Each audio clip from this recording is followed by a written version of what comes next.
Baik, Assalamualaikum warahmatullahi wabarakatuh. Kembali lagi dengan saya.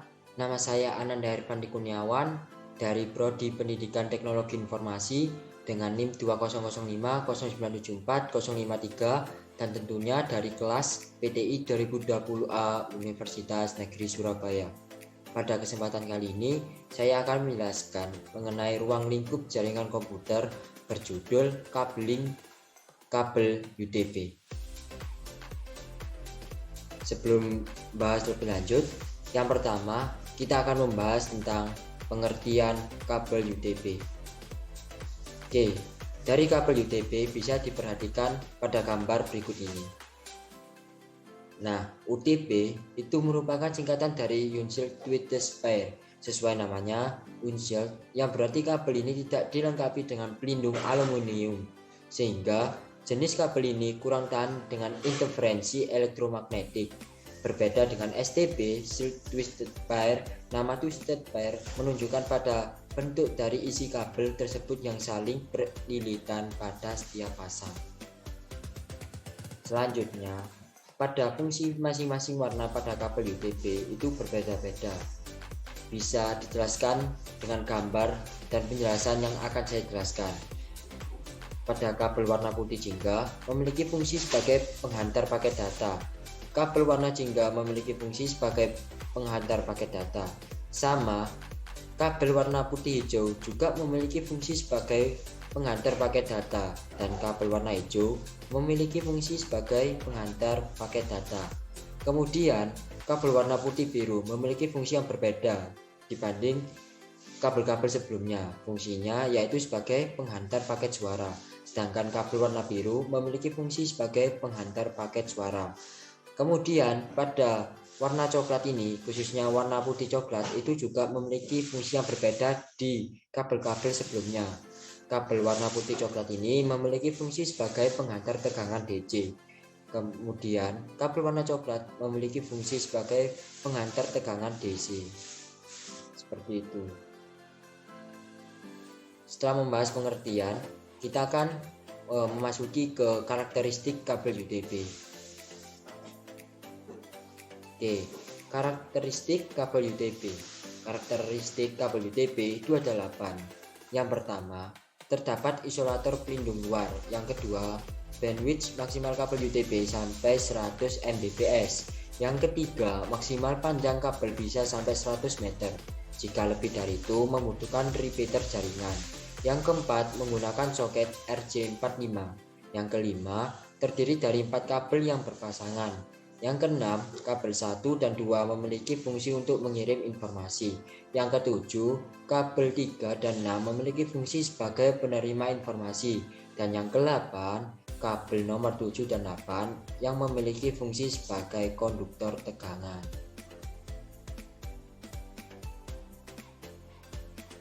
Oke, setelah membahas pengertian dan karakteristik, kita akan membahas jenis-jenis kabel UDP. Jenis-jenis kabel UDP itu ada 3 jenis.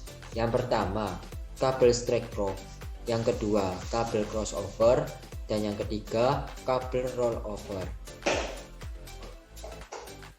Oke, kita mulai dari kabel straight through. Kabel tipe straight through memiliki aturan penyusunan yang sama antara ujung konektor yang satu dengan yang lainnya. Tipe kabel straight through biasanya digunakan untuk menghubungkan dua perangkat yang berbeda. Yang kedua, ada kabel crossover. Untuk kabel tipe crossover memiliki aturan penyusunan yang berbeda antara tiap ujung konektor. Tipe crossover biasanya digunakan untuk menghubungkan dua perangkat yang sama. Yang ketiga, ada kabel rollover. Kabel tipe rollover memiliki aturan penyusunan terbalik antara ujung konektor satu dengan ujung konektor lainnya. Kabel tipe rollover digunakan untuk menghubungkan dua perangkat jaringan yang berbeda dan juga memiliki konsol. Yang keempat, ada kelebihan dan kekurangan dari kabel UDP. Kelebihan dan kekurangan. Yang pertama, kita bahas kelebihannya. Kelebihannya yaitu dapat dengan mudah digunakan untuk instalasi. Yang kedua, mempunyai harga yang terjangkau atau lebih murah. Yang ketiga, dapat dengan mudah ditemukan di pasaran. Yang keempat, mempunyai diameter yang ramping. Yang kelima, dapat dengan mudah dilakukan pada saat kabel dikrimping. Dan yang keenam, memiliki kualitas kabel yang baik. Sedangkan kalau kita lihat dari segi kekurangan tersebut pasti ada. Yang pertama, mempunyai keterbatasan jarak dalam instalasi, yakni jarak jauh yang memiliki kapasitas maksimalnya 100 meter untuk instalasinya. Kemudian yang kedua, sudah banyak yang tidak asli walaupun harganya murah dan terjangkau. Yang ketiga, tidak mampu mencegah gangguan dari luar, misalnya gangguan cuaca dan lain sebagainya. Yang keempat, tidak sesuai jika digunakan pada medan yang berat dan tidak sesuai jika digunakan untuk pada daerah yang mempunyai geografis yang lebar dan luas. Dan yang keenam, yang kelima maksud saya, yaitu memiliki sifat kabel yang sangat lentur jika disamakan dengan kabel lainnya.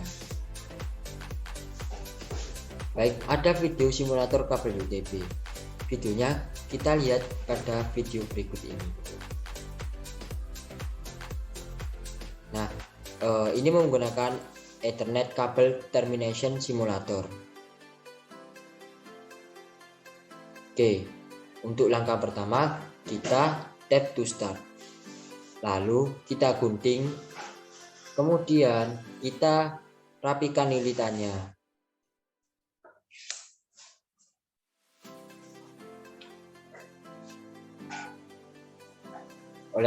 Kemudian kita susun untuk membentuk strike A.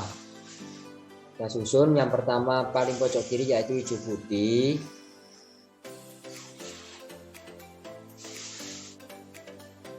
lalu hijau,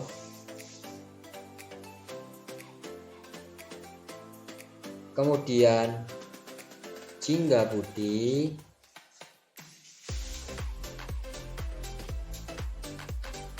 lalu biru,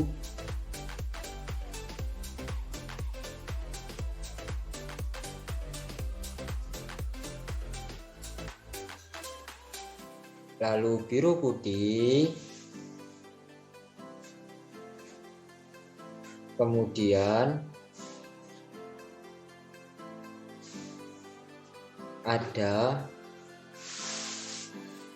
jingga di samping biru putih, lalu setelah jingga ada coklat putih, setelah itu coklat. Setelah kita cocok, kita pasangkan konektor.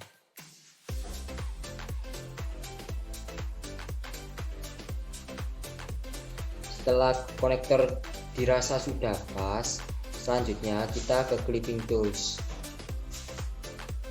Setelah clipping tools sudah, kita tes. Nah, ini menunjukkan bahwasanya A-string sudah berhasil kita simulasikan.